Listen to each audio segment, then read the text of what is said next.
Hey, welcome to the conversation. I'm Andy Mason, and this is authentic conversations around the messy intersection of faith, family, and business. And I've had a number of conversations recently that have been people asking me about how do you know who to build friends with? If we're supposed to be friends with everybody, how does that even work? And if Jesus said, "No longer do I call you servants, I call you friends," so are we trying to do that with everybody? Are there boundaries? How does this even work? And how do you know? So what I'm going to unpack for you is some things that I'm personally learning about how to navigate this. Where are the lines? And how do you know who to build with? And here's the simple cheat sheet. Not really.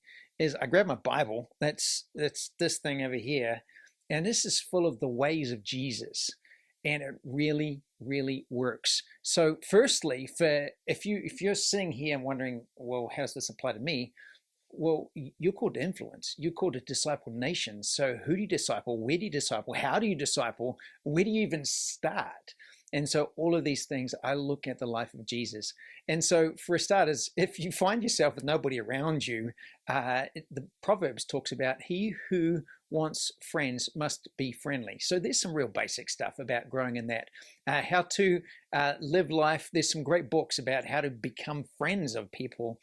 Stephen Covey wrote a book, The Speed of Trust. That's a really great one for you to get started. But I'm talking about people that are already have some level of influence. You've built something, you've got a character, you're adding value to people. And we see that in the life of Jesus, actually, when he started off his ministry. So if you look at John chapter 2, Jesus was doing his thing and people were responding. And it said, and the crowds followed him. The crowds said they believed in him. And at the end of John chapter 2, it's about verse 25, 26, says, but Jesus did not follow, trust, or commit himself to the crowd because he knew what was in the hearts of men. And then it repeats it, says exactly the same thing again. What's the point? The crowds followed, committed, believed in Jesus, but Jesus did not follow, commit, or believe in the crowd because he knew that actually it was skin deep. They were doing what they were doing, following, liking, subscribing to his channel just because he was giving them something in the moment. It was entirely transactional.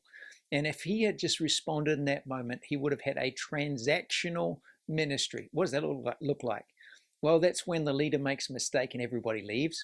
That's how you know you built something transactional.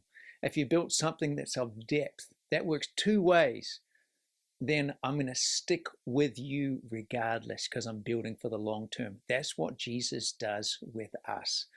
So how do I know who to serve, who to build a life with? Well, let's look at the life of Jesus. And there's three groups of people. One, everyone. Two, those that I have favor with. Three, those that God sends me. Those of you can imagine three concentric circles. One, everyone. Two, those that I have favor with. Three, smaller circle, those that God has sent me to. Well, the first thing is, are you called to everyone? Well, Jesus, when he sent out the disciples, he sent them out and he said, do not go to the Gentiles and do not go to the Samaritans. Go only to the Israelites. That was their assignment. So first thing is, no, God has not sent you to everyone. There is a specific group of people. In business, we love to say it's who's your customer. It is not everybody. Who is the specific group of people that you're serving, that you're uniquely equipped, positioned to serve? So it wasn't everybody. Number two, is it those that I have favor with?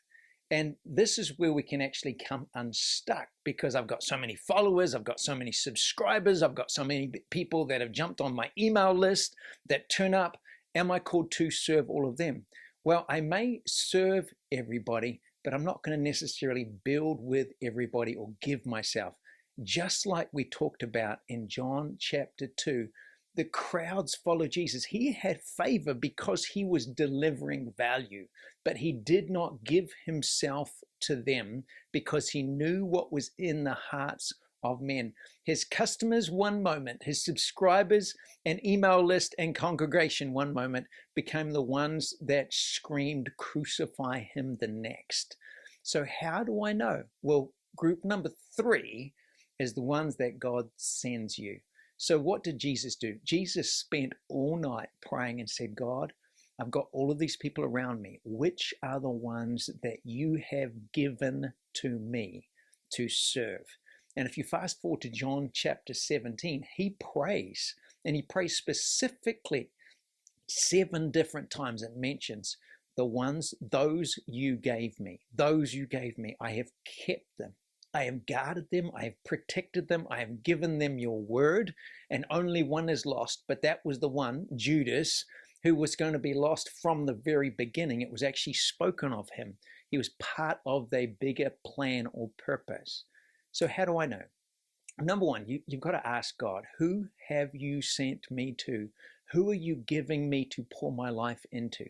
Now, notice this, that not everybody that you're going to pour your life into is going to get it. How successful was Jesus? It didn't actually turn out, it didn't look so good at the point at which Jesus gave his life for you and me. But he gave his life, and we know that it ended really, really well. So Jesus had 12. He had the 72. At the end, in the book of Acts, we see there was 120. When they replaced Judas, they said, let us replace Judas from someone that was with Jesus from the beginning and witnessed his resurrection. So there were people that were not listed that we knew that there were also there from the beginning that walked in that audience. Perhaps they were part of the 72. But of the 12, these were people that Jesus poured his life into. He protected, he taught them, he gave them the word, he gave them what he had. But I want you to notice something. Even of the 12, there was 3, Peter, James, and John, that had a greater level of access to Jesus. So we're talking about 2 things. One, who you give your life to. How do you know? Ask God, take time. God, who are you sending me to? Who are you giving me to pour my life into, to commit myself to grow, to build, to develop, to disciple? It's not everybody, and it's not those that just follow me. It's the ones that God has specifically spoken to us about. And maybe that's by name, but maybe that's a group of people by location, by industry, by type. We may call that a customer. But even within that, I want you to flip it and say, who was a friend to Jesus? Lots of people, all the 12. But who was Jesus a closer friend to? Because that's what I want to build around my life. And that's what I want to understand for me. Who do I really build closest with? Now, you could say, well, they were just picked by God. Well, yes and no. I want you to look in your Bibles. What was it that was different about Peter, James, and John than any of the other disciples? Let me tell you some of the stories. James and John, called the sons of thunder. Now, James, this is John that laid his head on Jesus' breast, the one that's called the lover, the one that was tender. That's John. Well, James and John also sons of thunder, not so meek and mild in this story. Jesus is coming through a town or a city, and they reject him. They refuse to receive what Jesus has to offer. So James and John say, shall we call down fire and burn this place? Jesus says, oh boys, you don't know what spirit you are of. What's the point? There was something about them that wanted to protect, to defend Jesus more than the others. It was wrong the way they went about it. But the fact that they wanted to do something was more than the others. Here's another one. Peter, when Jesus says, I'm going to the cross, it's going to be hard, it's going to be painful, it's going to be difficult. Peter's like, no. I've got a better strategy. Don't harm yourself. And again, Jesus says, Peter, get behind me. You're only mindful of the things of man. I want you to notice this, is there was no other disciple that was doing that to that extent. Same, Peter again, when the people in the Garden of Gethsemane come to arrest Jesus, Peter pulls out a sword, steps in the gap, and cuts off someone's ear. What's the point again? There was something about Peter, James, and John, a level of zealousness, the fierceness to fight for that friendship that the others did not display, at least that we read about. Here's another one. Peter and John, when they hear that the tomb is empty, the one that they've given their life to serve, to follow. They shut up scared, they've made messes, but they've heard that the tomb is empty. What do? They run to an empty tomb to see what have they done with Jesus, with the body of Jesus. And then fast forward to after the resurrection, life is phenomenal. Like, this is changed story. And we see Peter and John, there were actually 7 disciples in a boat and they went fishing. And at this point, Jesus shows up on the shore and he's cooking breakfast, but they cannot see that it's Jesus. Number one, John, when Jesus calls out, have you caught anything? John recognizes by the voice, can't see him, but recognizes his voice. This is Jesus. People that recognize your voice. Number 2, Peter didn't recognize his voice straight away, but jumped in and swam to shore. What's the point? There's the 72, there's the 120, there's the 12, but even of the 12, there were 3 that demonstrated a level of zeal, of initiation, of protection, of running to Jesus, that demonstrated a level of heart that opened them up and positioned them for a greater level of connection and intimacy with Jesus that the others did not access. So flip that onto you. How do I know who I'm going to give my life to be with? Number 1, it's going to be who I pray about. God, who have you given me to serve? Who are the people around me that I can pour my life into? And that's going to be a limited number of people. It's not everybody, and it's not the crowd of followers, because the crowd of followers is fickle. They come and go. There's going to be perhaps 12, but even in that, there's going to be different ones. And of that, there'll be, of those 12, there'll be a very small number that would not just be ones that I pour my life out for, but that would run to me. When I'm in trouble, I pick up the phone, they will run, they'll be there, they'll help, they'll defend, they'll protect.